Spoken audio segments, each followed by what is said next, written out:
Hello guys, അങ്ങനെ നമ്മൾ evening വാക്കിന് ഇറങ്ങിയതാണ്. ഈ ഇരിക്കുന്നതാണ് കുങ്കുമപ്പൂവ്, അതേപോലെ തന്നെ സ്പൈസസ്, നമ്മുടെ തക്കോലം, ഗ്രാമ്പൂ, ഏലക്ക, പിന്നെ മഞ്ഞൾ, അങ്ങനെ കുറേ ഐറ്റംസ് ഇവിടെയുണ്ട്. ഇതിൻ്റെ ഷോപ്പുകൾ, ഇതിൻ്റെ തന്നെയല്ല, പല പല ഷോപ്പുകൾ അവിടെയുണ്ട്. പിന്നെന്ന് പറയുന്നത് നമ്മുടെ എന്താ പറയുക, പിന്നെ നമുക്ക് പെർഫ്യൂംസ്, അതേപോലെ ആക്സസറീസ്, അങ്ങനെ കുറേ കാര്യങ്ങളുണ്ട്. ഇതേ കണ്ടോ, പാവകൾ, ചെരുപ്പുകൾ, പിന്നെ വിവിധ തരത്തിലുള്ള ചെരുപ്പുകളുണ്ട് ഇവിടെ. അതേപോലെ തന്നെ ഈ പിന്നെ തലപ്പാവൊക്കെ ഡെക്കർ ചെയ്ത് വെച്ചേക്കുന്നതാണ്. എന്ത് ഭംഗിയിലാണ്, നല്ല രസമാണ്.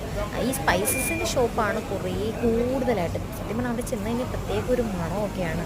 പിന്നെ എൻ്റെ കണ്ണിൽപ്പെട്ട ഇവർ രണ്ടുമാണ്. നീ നോക്ക്, നന്നായിട്ട് വെയർ ചെയ്ത് വെച്ചേക്കുന്ന കണ്ടോ, നല്ല ഭംഗിയിൽ ആ ഡ്രസ്സൊക്കെ ഇട്ട്. പിന്നെ ഇതെന്ന് പറഞ്ഞാൽ നമ്മുടെ പാർട്ടി വെയേഴ്സിനൊക്കെ യൂസ് ചെയ്യാൻ പറ്റിയ ബാഗ്സ് ആണ്. കുറേ ഷോപ്പുകളുണ്ട്, അതായത് പെർഫ്യൂംസ്, ബാഗ്സ്, ഡ്രസ്സസ്, അങ്ങനെ കുറേ. ഇത് ആക്ച്വലി എവിടെയാണെന്ന് ചോദിച്ചു കഴിഞ്ഞാൽ ദുബൈയിൽ വന്നു കഴിഞ്ഞാൽ ഗോൾഡ് സൂക്കിൽ വരണം. ഗോൾഡ് സൂക്ക് ആരും മിസ് ചെയ്യില്ല. നല്ല ഒരിതാണ്. ഗോൾഡ്സിൻ്റെ തന്നെ പല പല വെറൈറ്റി ഷോപ്സുകളുണ്ട്. അതേപോലെ ഇതിൻ്റെയും നമുക്ക് അവിടെ നിന്ന് വരാനേ തോന്നത്തില്ല. പെർഫ്യൂംസ്, അതേപോലെ സ്പൈസസ്, പിന്നെ ചപ്പൽ, ഡ്രസ്സസ്. പിന്നെ ഇതെന്ന് പറയുന്നത് കല്ലാണ്. ഈ കല്ലുകൊണ്ട് അവർ തൊട്ടപ്പുറത്ത് തന്നെ കുറേ പാത്രങ്ങൾ ഒക്കെ ഇങ്ങനെ ഉണ്ടാക്കി നല്ല ഭംഗിയിൽ വെച്ചിട്ടുണ്ട്. പലതരത്തിലുള്ള നല്ലത് പറയാൻ പറ്റുന്നില്ല, അതേമാതിരി സൂപ്പറായിട്ടാണ് ഓരോ കാര്യങ്ങളും അവിടെ കാണുന്നത്. അപ്പോൾ അടുത്തൊരു വീഡിയോയിൽ കാണുന്നത് വരെ tata, bye bye, see U.